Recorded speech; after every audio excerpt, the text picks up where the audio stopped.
Friends, welcome to math विचा। क्या आप नई नई मम्मा बने हो और आपने घर पे मालिश वाली बाई रखी हुई है?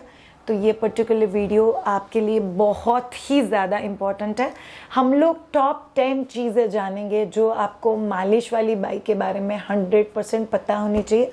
बाय द वे, आपको कुछ चीज़ें बता देती हूँ। I meet her day at least 3 से 4 पर्सनलाइज्ड मेरे साथ कंसल्टेशंस लोग बुक करते हैं अक्रॉस द वर्ल्ड, और मेरे 20 to 40% कंसल्टेशंस में लोग मुझे बोलते हैं मुझे ना मिल्क सप्लाई का मतलब क्यों? वो मेरी मालिश वाली बाई ने बोला। मुझे ना मस्टाइटिस हो गया, अंदर गांठें हो गई, क्यों? वो मुझे मेरी मालिश वाली बाई ने बोला। वो मेरी मालिश वाली बाई ना वो गांठ को ऐसे रगड़ रगड़ के मसाज कर रही है और बोलती है मैं तो पोर्स खुले करती हूँ। वो मेरी मालिश वाली बाई मेरे ब्रेस्ट को मरोड़ मरोड़ के दूध निकालती है, क्यों? वो बोलती है मैं अगर नसें खुली नहीं करूँगी तो उसमें से दूध ही नहीं आएगा। And last but not the least, I got a worst case जहाँ पे लड़की ने मुझे बोला कि श्रेया, मेरी मालिश वाली बाई को मैंने मना किया था कि सीज़र के बाद पेट पे मसाज नहीं करना है, फिर भी मेरी मालिश वाली बाई ने बोला साइड से थोड़ा मसाज करती हूँ तो तुझे बहुत अच्छा लगेगा और पेट कम होने में हेल्प होगा। और उसके स्टिचेस खुल गए और वहाँ पे पस हो गया, बिकॉज वहाँ से ब्लीडिंग हो रहा था, वहाँ पे अंदर पानी गया। So basically for all of you have to understand कि मालिश वाली बाई ये जो एक चीज़ है जो कल्चरली हमारे घरों में रखी जाती है। स्पेशली अगर आप लोग एशियन कंट्रीज़ में रहते हो तो हमारे यहाँ पे कल्चर है कि 40 डेज़ के लिए जापा वाली बाई या मालिश वाली बाई या माँ और बच्चे के मसाज के लिए एक लेडी रखी जाती है। तो ये 10 चीज़ें आपको 100% पता होनी चाहिए। पॉइंट नंबर 1 जो आपको पता होना चाहिए कि मालिश वाली बाई ये एक्सपर्ट डॉक्टर नहीं है। उसने 100 से भी ज़्यादा बच्चों को अगर मसाज किया है, वो पिछले 20 सालों से औरतों को मसाज कर रही है, still she is not a doctor. Her breast में से धार निकलना ही चाहिए। हर ब्रेस्ट में से धार अगर नहीं निकलता है, 2 दिन 4 दिन हो गए, मतलब तेरे को दूध ही नहीं है। Breast is a sensitive area. वो इधर रगड़ रगड़ के मसाज करने के लिए कुछ नहीं है उसमें। It hurts. अब हर्ट की लड़कियाँ रोती है मुझे बहुत दर्द हो रहा है, वो औरत बोलेगी इतना तो दुखता ही है, तुम सहन करो, मैं खोलूंगी तो तुम्हें अच्छा लगेगा। Why you are getting into all this things? Please याद रखो, वो मसाज करने के बाद जो वियर्ड सा एक फीलिंग आता है, इट्स वेरी वेरी बैड। सो मालिश वाली बाई ये इंसान डॉक्टर नहीं है, तो उसके ऊपर कितना ट्रस्ट करना है उतना आपको खुद को सोचना पड़ेगा। सेकंड, मालिश वाली by is very very dominating. हमारे यहाँ पे एक लड़की आई थी, उसने बच्चे को सपोजिटरी पॉटी की जगह पे डाल के पॉटी निकाल रही है। मैं बोली 8 दिन से ज़्यादा अगर पॉटी नहीं होता तो बच्चे को एक बार डॉक्टर को दिखा के आप लोग ये चीज़ कर सकते हो, बट बिना डॉक्टर के परमिशन के नहीं कर सकते।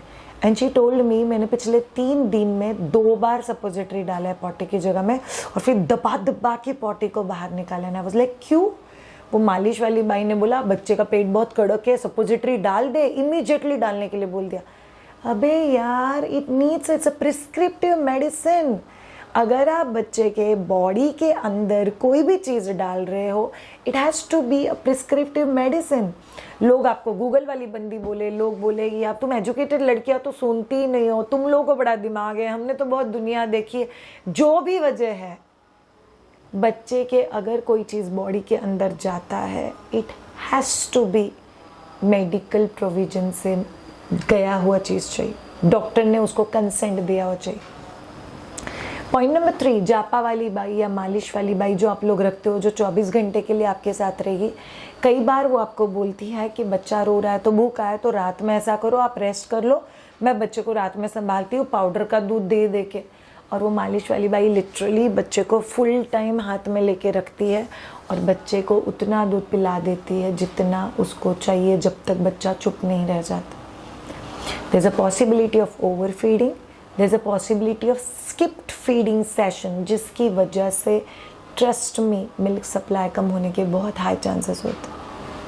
अगर कोई और बच्चे को रात में संभालेगा, सी इट्स ओके, लाइक मैंने भी किया हुआ है। कभी अगर नहीं सहन हुआ तो पति को बोला पापा आप 2 घंटे के लिए संभाल लो। कभी नहीं सहन हुआ तो मदर इन लॉ को बोल दिया। आप जैसे उस मसाज वाली जापा वाली बाई को बोल सकते हो कि बाबा आप 1 घंटे के लिए संभाल लो। That's another story. बट मैं पूरी ही रात सो गया और पूरी रात आप ही संभालो, it's not at all positive. Number 4, nipple को मरोड़ के चेक करना उसमें से दूध निकल रहा है कि नहीं is the worst thing. Please मालिश वाली बाइयों को ये समझना बहुत ज़्यादा ज़रूरी है, ना ही माँ के निप्पल ना ही बच्चों के निप्पल को मरोड़ना नहीं है। I got one case of depression, in fact बहुत डीप केस था डिप्रेशन का, और उसका डिप्रेशन का वजह क्या था पता है? शायद मेरा बच्चा जब भी 8 दिन का था तभी मैं डॉक्टर के पास गई थी, और उस डॉक्टर ने, डॉक्टर की जो हेड नर्स थी, उसने इतना ज़ोर से दबाया एंड शी वाज स्क्रीमिंग, हाँ मुझे दुख रहा है। बोला इतना तो सहन करना ही पड़ेगा। She said it's a trauma for me. उसको 17 दिन लगे उस ट्रॉमा में से बाहर निकलने। और क्या चेक कर रहे हो निप्पल को प्रेस करके? वो थोड़ी ना कोई प्रेस करने वाली चीज़ है। और बच्चों के निप्पल्स में से मरोड़ मरोड़ के दूध निकालना is the worst thing that you can do. So please मालिश वाली बाई को बताओ, ना ही माँ के निप्पल ना ही बच्चों के निप्पल को टच नहीं होना चाहिए। नंबर 5, मालिश वाली बाई जो आपको बिठा के ऐसे ऊपर से नीचे ब्रेस्ट को मसाज कर रही है, that have to be avoided, because ये ऊपर से किया जाने वाला जो मसाज है that can create lot of sagging and looseness of the breast, which is not at all positive आपके ब्रेस्ट के लिए। कौन से टाइप का सैगिंग, किस टाइप का सैगिंग, वो लटका हुआ ब्रेस्ट कौन ऊपर लेके आएगा? तो आपको ये समझना बहुत ज़्यादा ज़रूरी है। ब्रेस्ट को आप खुद मसाज करोगे सर्कुलर मोशन में नीचे से ऊपर, so it should be a circular massage. ये ऊपर से नीचे मरोड़ मरोड़ के लटक लटक के नीचे आ जाएगा।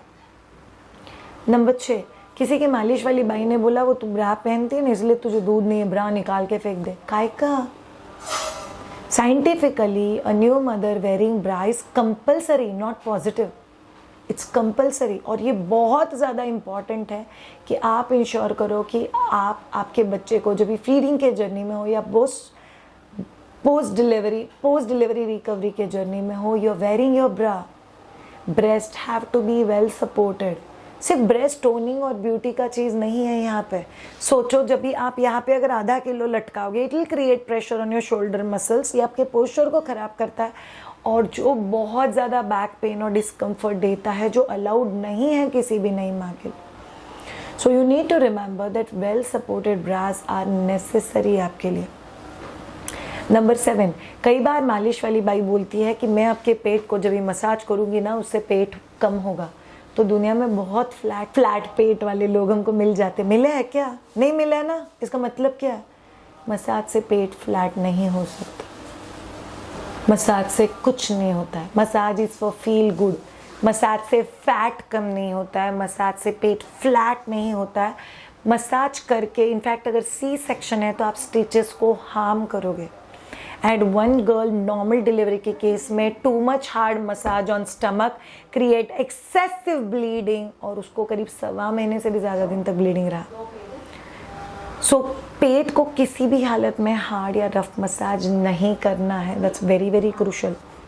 नंबर 8, वो मालिश वाली बाई बोल रही है बच्चे को गैसेस हुआ है, इसे अजवाइन को खा के बच्चे के मुंह में फूकोगे, बच्चे को अजवाइन आपके दूध में डाल के पिलाओगे, बच्चे को हींग आपके दूध में डाल के पिलाओगे। किसी मालिश वाली बाई ने बोला पुदीन हरा माँ के दूध में डाल के पिलाओ।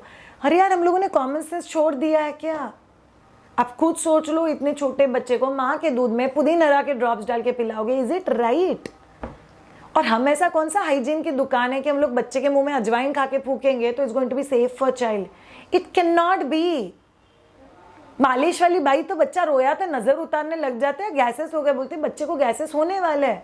बच्चे के स्मॉल इंटेस्टाइन को डेवलप होने के लिए करीब 6 महीने लगते हैं। So they do not have a well developed digestive system, जिसकी वजह से जो भी दूध हम लोग बच्चे को पिला रहे हैं वो डाइजेस्ट होने की प्रोसेस में जो भी गैसेस रिलीज होता है उससे बच्चे को कॉलिक होना is absolutely normal. We don't have to bother about it.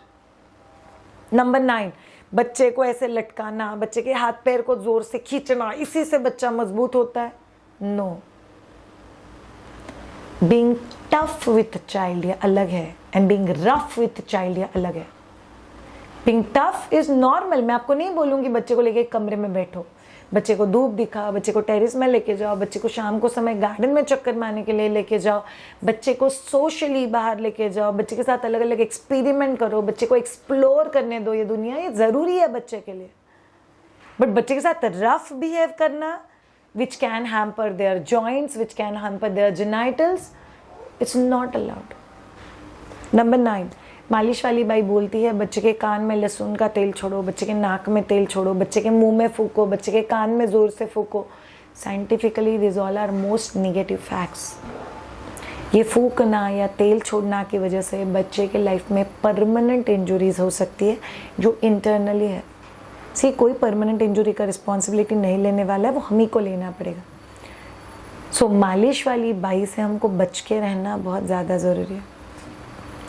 Last but not the least, मालिश वाली बाई कहती है कि मुझे सिर्फ सो के रहना चाहिए, अगर मैं ज़्यादा बैठी तो मेरे को कमर दर्द रहेगा। All of you, exercise is the solution. आपके सोने से या आपके रेस्ट करने से आपका बैक पेन बंद नहीं होने वाला। सो अगर आपने घर पे मालिश वाली बाई रखी हुई है तो ये 10 चीज़ों का आपको ख्याल रखना दी अटमोस्ट इम्पॉर्टेंट है, और इसमें गलती से भी आपको गड़बड़ नहीं करना है। ऑल ऑफ यू ममास, अगर आपके न्यू मदरहुड फेज़ में आपको मेरा हेल्प चाहिए तो अपने पास 4 रिकॉर्डेड कोर्सेस हैं, नई माँ के exercises, diet, emotional management plus complete breast feeding. आप लोग मेरे साथ पर्सनल कंसल्टेशन भी बुक कर सकते हो। अगर आपको हमारे वीडियोस अच्छे लग रहे हैं तो चैनल को सब्सक्राइब करना, लाइक करना और कमेंट बॉक्स में लिख के हमें ज़रूर बताना आपको ये पर्टिकुलर वीडियो कैसा लगा। Have a great time and bye.